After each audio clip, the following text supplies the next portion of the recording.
Hello, Mental Health America. Hello, and welcome back. I am Schroeder Strimling, President and CEO at Mental Health America, and I'm delighted to see you all. We have already had an afternoon of fantastic content, inspiring workshops. Special thank you to all of our presenters this afternoon.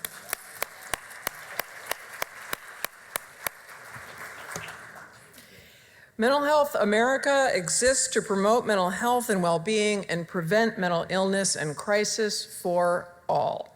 Since 1909, we have been achieving positive reform in the landscape of American mental health through a public mental health approach emphasizing prevention, access, equity, and effective intervention. Our aim is that everyone has the access they need to achieve whole person health and well-being and recovery when and where they seek it. Every day, Mental Health America affiliates across the country are delivering hope and healing to millions of Americans through essential programs and services that are designed to meet the needs of their communities and fulfill our commitment to the country. Our proudest symbol is our 300-pound mental health bell, which you see here. It says, where am I looking? Which you see there. In 1953, Mental Health America collected the shackles which used to bind patients in the institutions and asylums of the past. The shackles were then taken to Baltimore and smelt into this bell of hope, the inscription of which reads, "Cast from shackles which bound them, this bell shall ring out hope for the mentally ill and victory over mental illness." A fitting symbol for our mission, forged out of pain and now ringing out in pride and progress. So hopefully you've had a chance to see the bell, take a picture with the bell. If you haven't, the bell will be in our experience and wellness room across the hall all the time that we're here. So please stop by the networking lounge. You can, and also you can pick up one of our bell bracelets, by the way, at the Mental Health America store. And now I would like to invite our National Board Chair, Jennifer Bright, and the Mental Health America Young Leaders Council to join me in ringing the bell.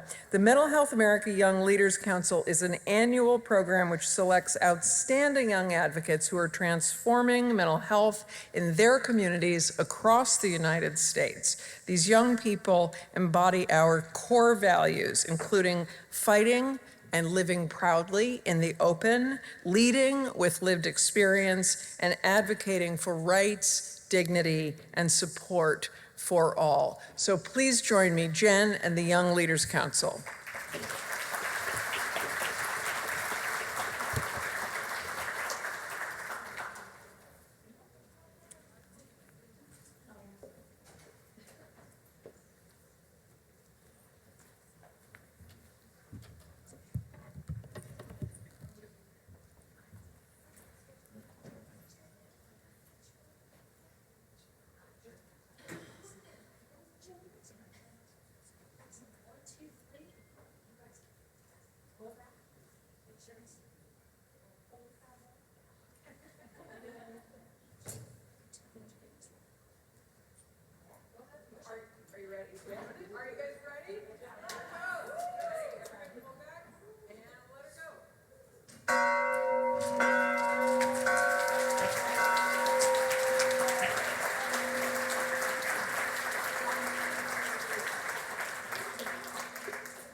Hi, everybody. I'm Jennifer Bright. I'm the National Board Chair. Welcome. Good evening. One of our youth council said it was louder than she expected.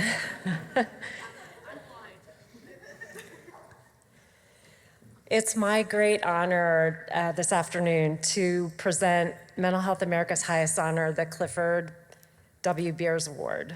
And this award is being conferred to Antoine B. Craigwell this year. Our annual award is given to an individual with lived experience who best reflects the example set by MHA founder Clifford W. Beers in their efforts to improve the circumstances for people living with mental health conditions.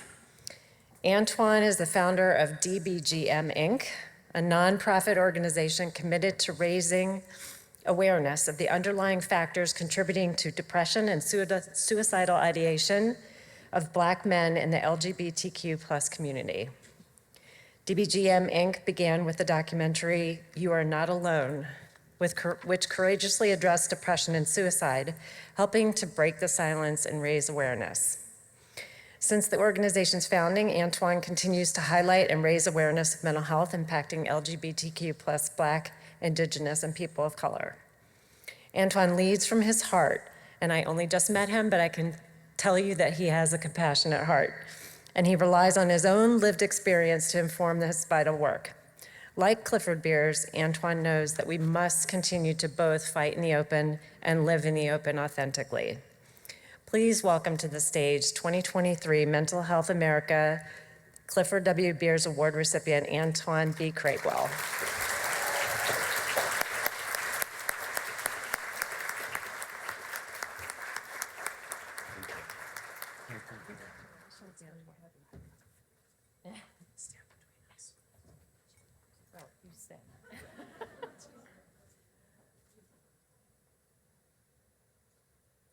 Thank you.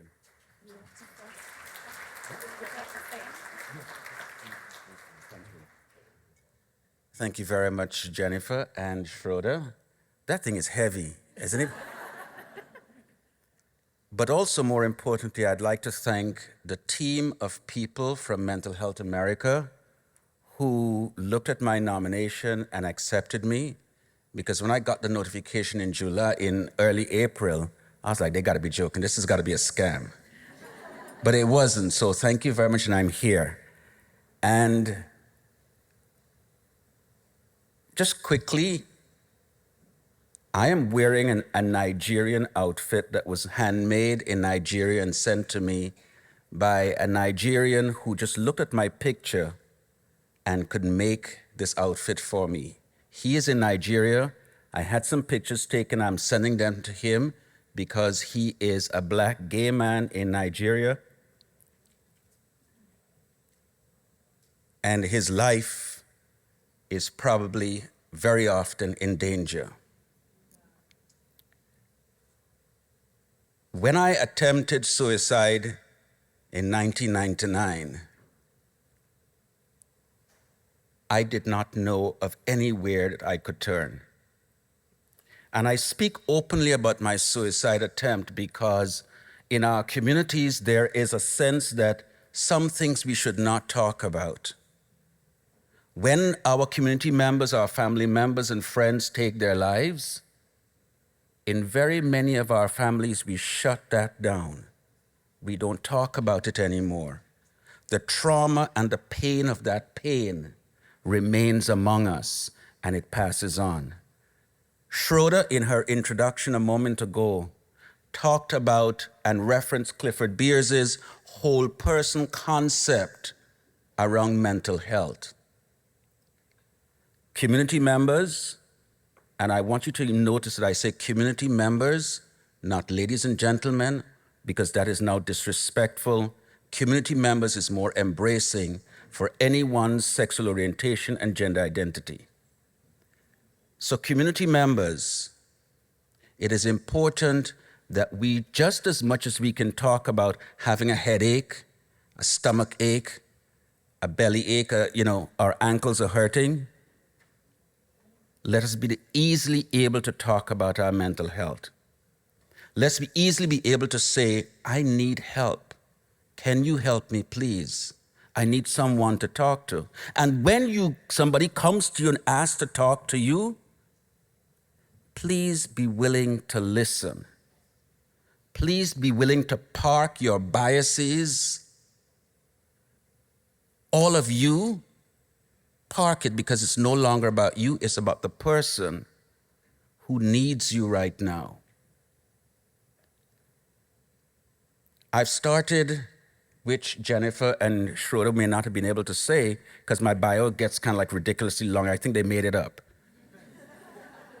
But one of the things that I really was intent on doing coming out of my documentary and the organization is that we expanded to creating a mental health conference for LGBTQ plus Black and people of color communities. And this year it's focused on people with disabilities. We also launched an Ancestral Institute. Schroeder just talked about the whole person again. The Ancestral Institute is intended, and I'm sorry, I got these bright lights on me so I can't see all the Black people in the room, but I would ask all the Black people in this room to stand. Stand if you can, and be recognized. Hang on. Because I'm gonna give you a South African word which some of you may know, Ubuntu. Say it with me, please. Ubuntu. I am because of you. Ubuntu. The Ancestral Institute we started already actually, is to reconnect with our ancestors, their rights, their practices, fuse it with contemporary psychology, which is Western-oriented and American, and for which many of our Black people, we do not know that.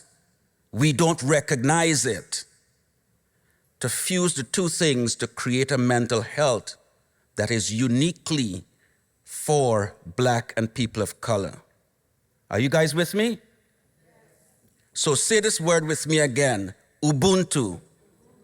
Thank you.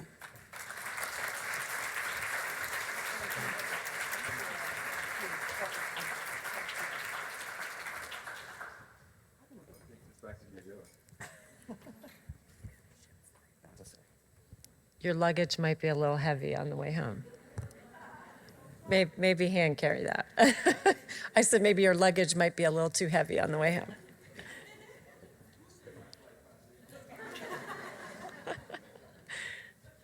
Thank you, Antoine, so much for sharing that with us. And once again, I find that I learn something new every day, and thank you for sharing your learning with all of us.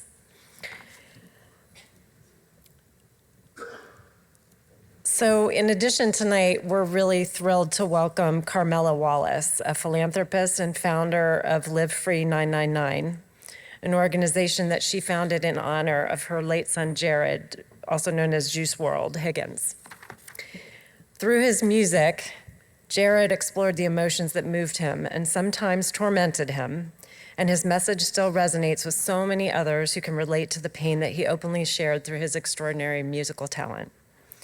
Today, Carmela still receives countless messages from Jared's fans who share how his music has helped them cope with depression, anxiety, and substance use. Carmela is going to join us in just a few minutes for a fireside chat hosted by one of our newest Mental Health America board members, Mahmoud Kedar. And Mahmoud is a graduate of MHA's Young Leaders Council. Yes, exciting. And the founder and CEO of Flora, an organization providing equitable mental health solutions for youth. As a youth mental health leader, Mahmoud has been recognized by the Biden-Harris administration, by former President Clinton, General Colin Powell, and Forbes, among others. And before we welcome Carmela and Mahmoud to the stage for this wonderful conversation, please turn your attention to a brief trailer of the HBO documentary Into the Abyss, which takes a deep look into Jared's life, best known to the world as the artist Juice WRLD. There's not enough noise! I remember the first time seeing his name up there with Drake, Juice, Taylor Swift in that top 5 in the world. Juice wasn't trying to be that. Juice just became that, just making good music. When you a fan of this shit, you look at it from a certain perspective, but then when you in this, you see it for what it really is. I'm still happy I get to change the world, but it's not what it looked like. he was so good at articulating his feelings. We ain't realized that's the way he feeling, because it's turned into so much beautiful art. It was hard to separate the two. You know, you tell whoever that you feel like you got anxiety, you feel like you got depression, they gonna look at you like you crazy. That's not how it should be. That's how it is, and that needs to change. And hopefully I'm one of those people that could bring that change. Sometimes the shit gets overwhelming, but this is what I asked for. I say certain things so I can have conversations with my friends, and people get it, and it relates to their life, and it's meant for them to get that shit. Juice was a therapist for millions of kids, a voice of that generation. I want to say thank you and I love you to all my supporters out there. This is your world. You can do whatever you want to do.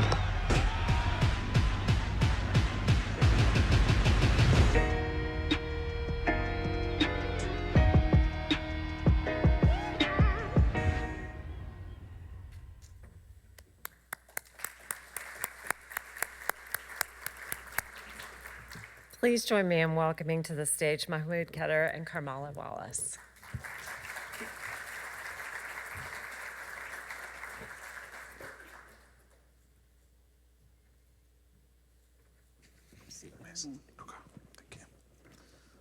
All right.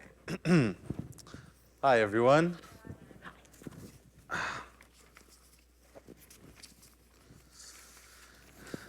Carmela, thank you so much for joining us today. I'm so honored to get to spend some time with you exploring your thoughts and the legacy that Jared left behind.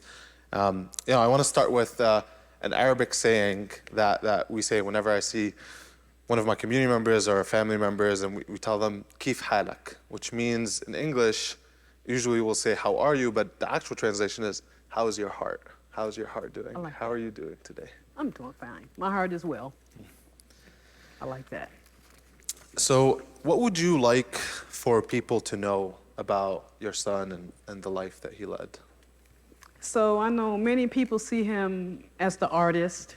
You know, I can never see him that way. I see him as my son, the boy I raised, that I poured my all into. And I think when they see him as that status as artist and star, it kind of dehumanizes him, you know, and it takes away like the reality of the person that was really struggling. You know, you could hear him sing about it in his music, but he was a person who dealt with anxiety. You know, he struggled, but he was happy. He was caring, he was loving, very giving, and just a really good person. His heart was good, very kind heart. That's such a beautiful description. And I remember in the documentary, one of the people talking about his life, G. Herbo, had just mentioned that, you know, he was talking about his life so much in his music and his struggles that some people around him felt like they couldn't tell between the reality and the music and the creation.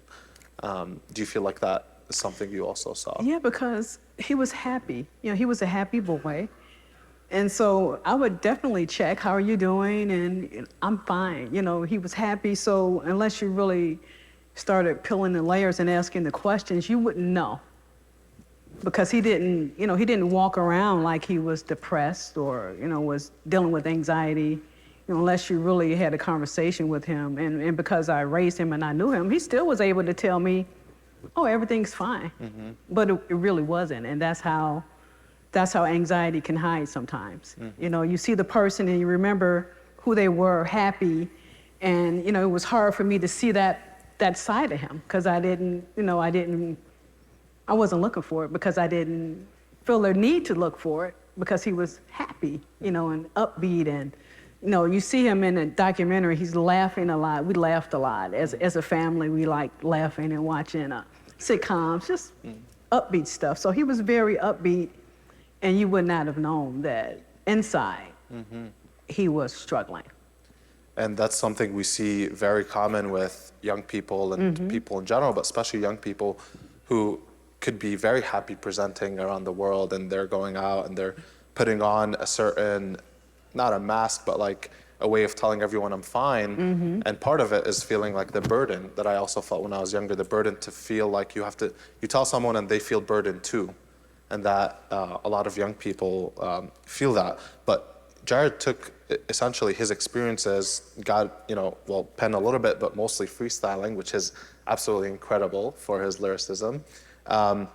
He was incredibly vulnerable, and it was said in the trailer, he was a therapist to millions of young people. And he was really a catalyst for a generation of artists who now feel more comfortable kind of expressing themselves, being vulnerable.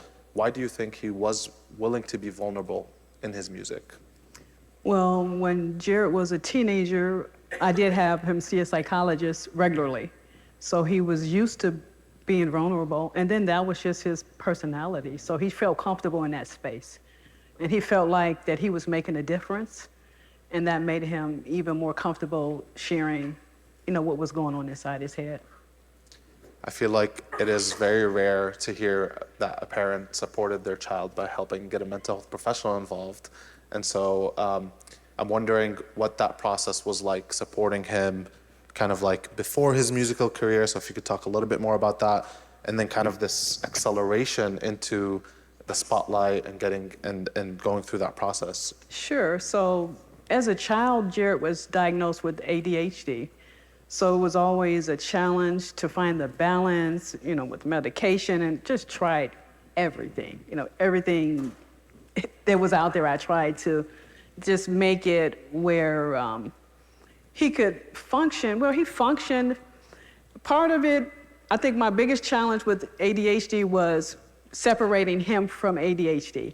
And I often found it hard to identify, okay, what is ADHD and what is him? So I've never felt like I really mastered that part of it. But a part of the agreement for him not to take medication because he just did not like the medication was that he would do the therapy. So it was either like karate or therapy. And honestly, it was a place in our neighborhood that taught karate, and we first decided to go do a free lesson. And when we pulled up to the building, it was a sign that said karate for kids, and that was it. He said, okay, I'll do therapy, because he was not, there was like a picture of a kid on there, so that wasn't gonna, I just said, okay. So we found somebody, and here's the important part, someone that he could relate to. It was an African-American male that he could talk to, that he felt comfortable with, and that was the key. So he did that, I would say from sophomore year till after high school. I mean, even after he was signed, he had at least a couple of sessions when he would come home. But so that was one thing we always had going, and his career took off really fast. I mean, he graduated high school. I gave him a year, and within like 9 months or so, he was signed with a record deal. So he went from home to, on his own in a short period of time, which can create anxiety, within itself, since, he only knew home. And so it just really took off from there, and then the rest really is history.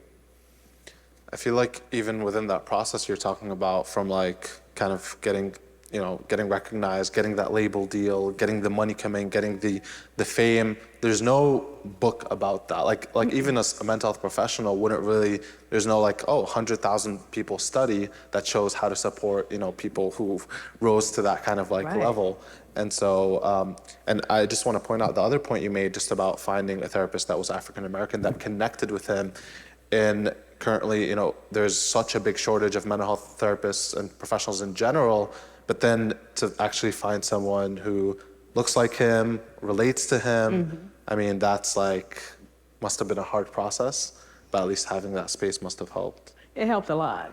Because he needed to feel comfortable, stuff. And I mean, as a parent, you would dream that your child told you everything, but they don't. But it's good for them to have someone that they feel comfortable with and that they trust to share and to direct. I know that so many of the young people, the millions of young people around the world, after Jared had passed away, so many continue to reach out to you with messages about how he helped their journey, how, mentioned how he helped with their depression or anxiety. What have been those messages like? How's it been receiving those and reading them? When I initially started, and which really motivated me in starting the foundation, it was overwhelming because I had no idea. Because like I said, I saw him as my son, and I could never see him as, the star. When he came home, he's take out the garbage. You're my son. So I didn't put him on a pedestal. I treated him, like, and he respected that, and he needed that. He needed that because it kept him grounded. But it was something.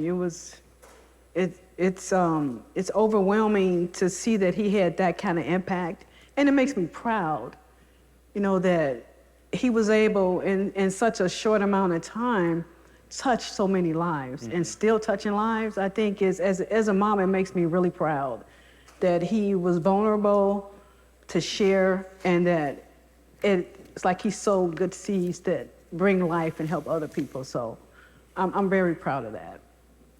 I know when we were also prepping, I was sharing with you how, with my work with Florimind and doing mental health programs with young people in schools, that like we had a program in Harlem and we were doing a curriculum that's already focused on like helping youth out and prevention and talking about substance use and heartbreak. And we were using Jared's music and the power of music to help heal and help deconstruct and understand.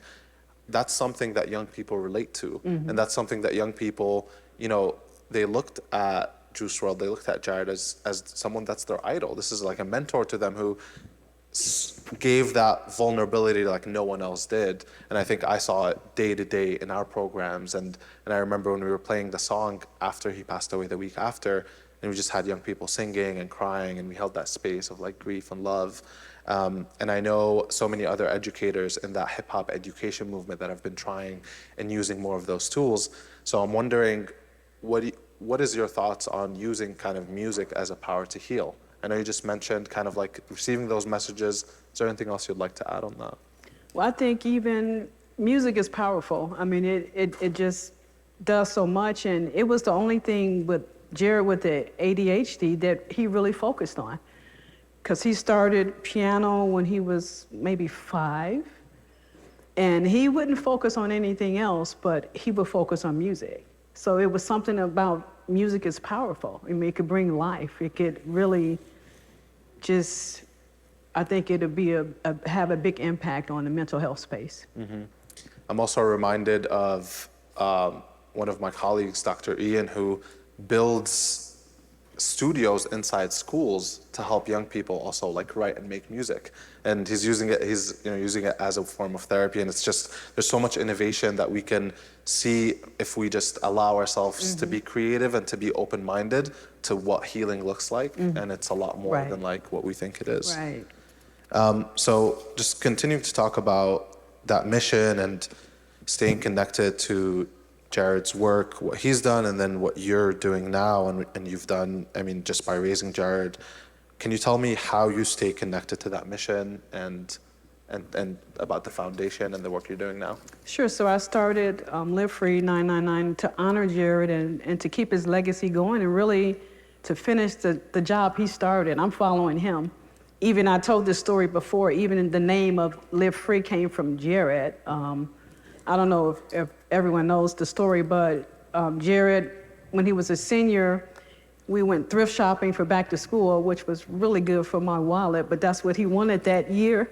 And so he took a shirt and he painted Live Free on a jean jacket. And we were on vacation and he said, take this picture. He posed for the picture and he said, take it. He turned around.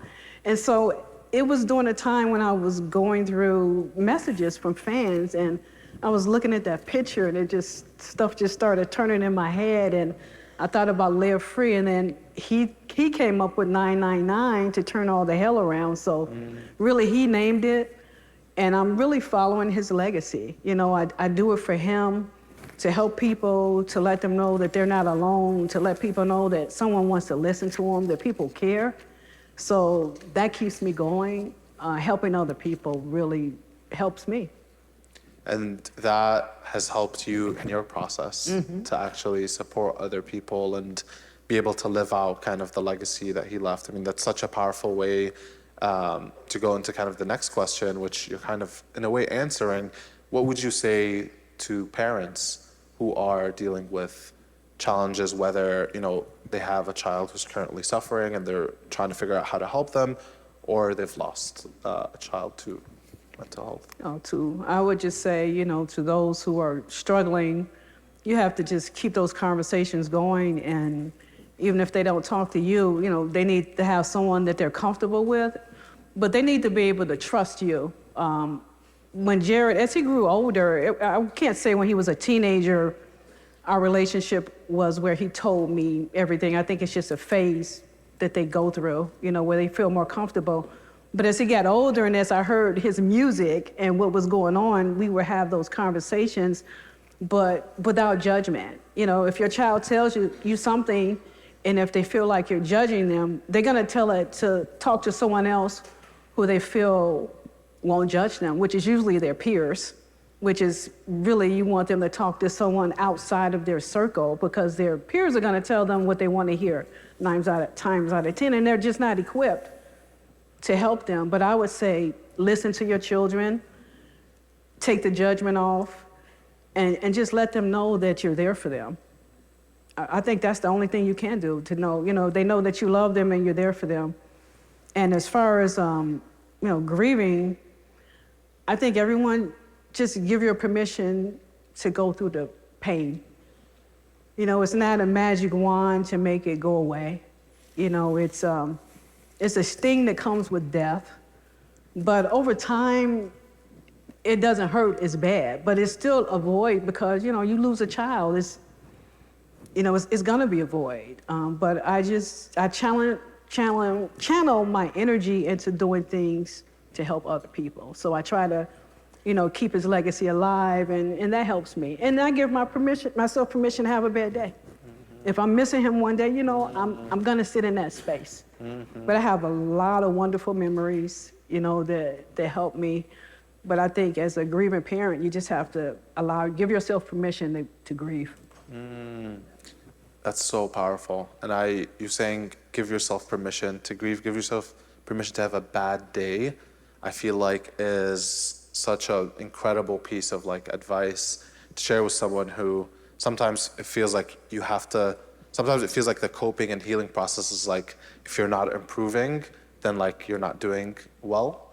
And you can't gauge yourself on someone else, because everyone has their own way of dealing with it, and you don't have to put on a happy face.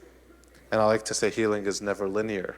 Right. So some days it'll feel like, oh wow, I feel great thinking about them. I feel great, I love this time spent together. And the next day it's missing them deeply. And then I have to say, losing a child that's famous makes it a little more challenging, because sometimes you don't have that private space to grieve. That private space to say, this is Jared, this is my Jared. Others may look at him at Juice WRLD, but at the end of the day, if no one ever knew him, if he never made a record, he would still be my Jared. So that's the way I have to deal with it. How many parents here in the audience, if I get a quick raise of hands, and how many just know a young person in their life? Okay, great. And how many of us think that a young person or any young person that we know may be struggling? And so I feel like a lot of those tips that you shared, even if you're not a parent, those apply just as well. The presence, the support, the non-judgmental validation, those are really powerful tools to keep. And just to add to that, now it didn't mean that I didn't correct him.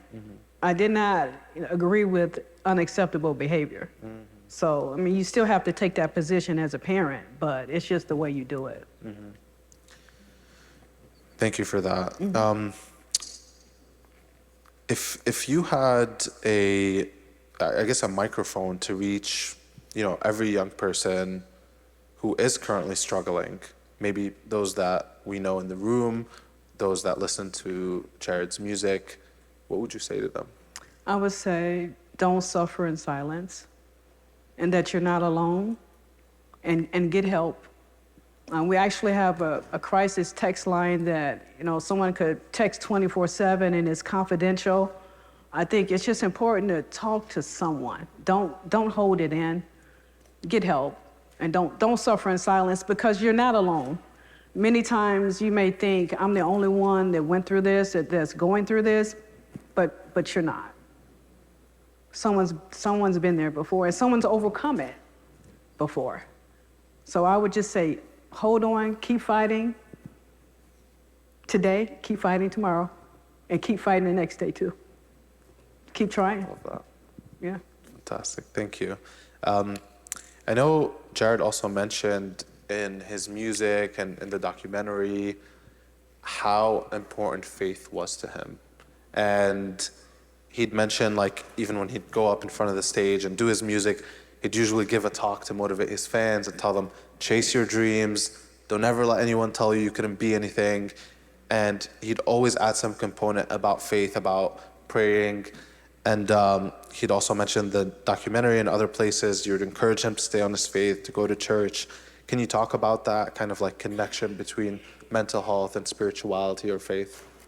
Sure. Well, Jared was raised in a house that, we were Christians, and he was raised with Christian standards. So yeah, we went to church and just tried to live our lives in a way that was Christ-like. Doesn't mean it's a perfect life, but it means you're working towards something. So that's basically, I raised him on those principles. And I think a part of Christianity deals in truth. And that mental space is same thing with truth and dealing with your truth and facing it and getting help if you need help. So I think it's the part where you address things honestly and openly for what they are, and then have a plan for addressing it, which is basically the Christian faith is really based on action, and you doing certain things. So I think it relates to that in the same way. Yeah, I love that. And I know, Mental Health America has made a commitment, I know last year, maybe even before that, to start to organize and to put together a task force that's focused on how do we figure out this spirituality component? How do we bring, I remember I was just in a talk in another conference, they're talking about soul care. Mm-hmm. So how do we get these points and really look at our mental health in a holistic way? Doesn't just look at like the treatment of like a mental illness in this like very specific, model that's been in the past and really only treated certain types of people and hasn't been accessible to people of color from different communities. So I feel like that holistic aspect is like so important. So thank you for talking about that. In one of his, and I feel like Jared so much of his music resonated with me so much personally and my little younger brothers, and it was really so much of that powerful language that he used to get his message across. And I know in one of his songs called Burn, and part of the lyrics I'm just going to read out loud. He's talking about his battle with different substances, and he says, gotta put the narcotics down. I can feel them messing up my kidney and punching my liver. If I let it kill me, my mama will never forgive me. And if you were able to talk to Jared right now, what would you say to him in response to that? No, I forgive him, because it's addiction. Addiction is very powerful. And if he were able to control it, he wouldn't have been addicted. So as a mother, you love unconditionally. So absolutely, I would tell him that I forgive him and that I'm not angry with him. Yeah.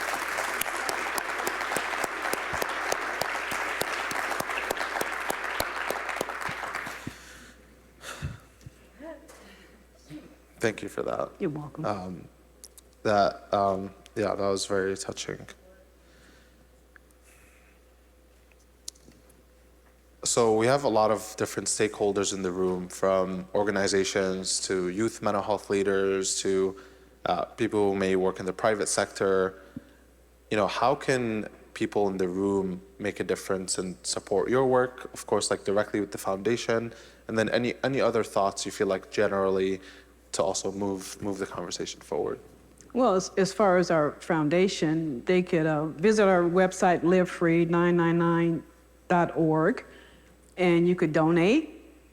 You can also purchase merchandise. We sell lots of gear in which 100% of the net proceeds go right back to the foundation. And giving helps us to support programs and support mental wellness and mental health programs. So that's the big way to give, because we take the money and we give it to organizations who need help. So that's definitely the way you could. And what's the website? livefree999.org. Fantastic. And then, my last question for you is, what is the legacy you want the world to remember Jared by? Just that he was just kind and authentic. And he cared. I think that's, that just remember him as a person, not a star, but as a person who cared, who poured out and really wanted to help other people through his music. I also asked, are you familiar with ChatGPT? It's like this artificial intelligence model. Mm-hmm. And I asked it, how would you describe Juice WRLD's legacy? And it gave me a few sentences. Okay. I'd love to just read them out loud. Please. And so it said, Juice WRLD's legacy transcends the realm of music, as he served as a beacon of hope and healing for millions of young fans. With his unflinching honesty and raw vulnerability, he fearlessly delved into the depths of his own struggles and addiction demons, resonating with a generation that often felt unheard and misunderstood. Through his music, he provided solace, a lifeline to those battling their own internal demons. Juice WRLD's lyrics became a sanctuary, a testament to the fact that it was okay to not be okay. By openly discussing his battles with anxiety, depression, and substance use, he inspired a generation to confront their own issues, seek help, and care for their mental well-being. Wow. His impact was profound, as his words reached the hearts of those who were silently suffering, giving them the courage to face their own challenges head-on. Juice WRLD's legacy stands as a powerful reminder that even in our darkest moments, we are not alone, and through the power of music, we can find strength, understanding, and the will to heal. Wow, that's pretty powerful.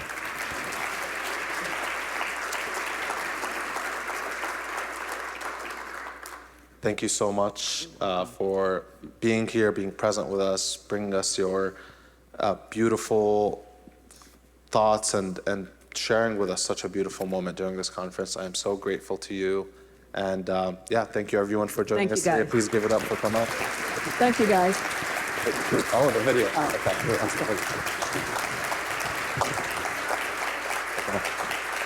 We're going to, thank you so much. We're gonna play a closing video, and then Schroeder will come up and do some closing remarks before we head out.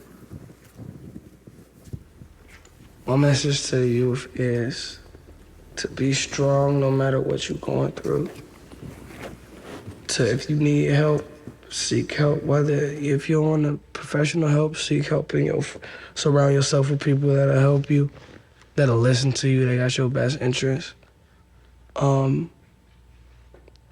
Whatever you want to do in life, find something that you don't mind doing for the rest of your life. Find something that you like. And even if it seems like it's impossible, it's very, very possible. So don't get nervous. If you have a big goal, just chip away at it until you get to where you need to be.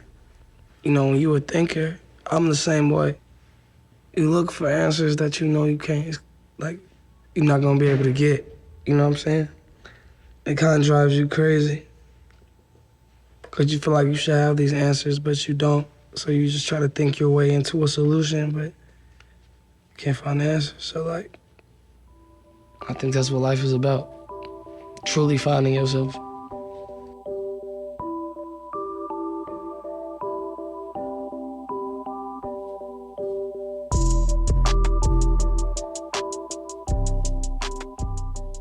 Make sure to stay grounded with your family. And just don't give up.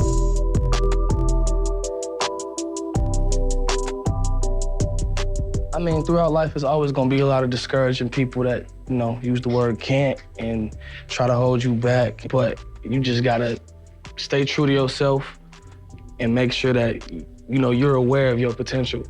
and make sure that you know that we're all human beings. We all on the same earth. So with that being said, you can achieve anything, if not more than what you see other people achieving. If you're ready for Juice WRLD, say hell yeah! Say hell yeah!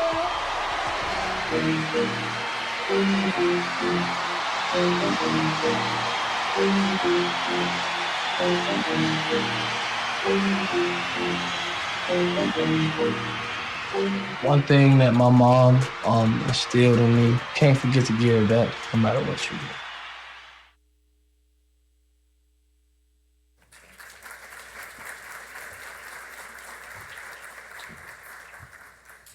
I want to thank Carmela and Mahmoud and Jared for a really meaningful and beautiful conversation.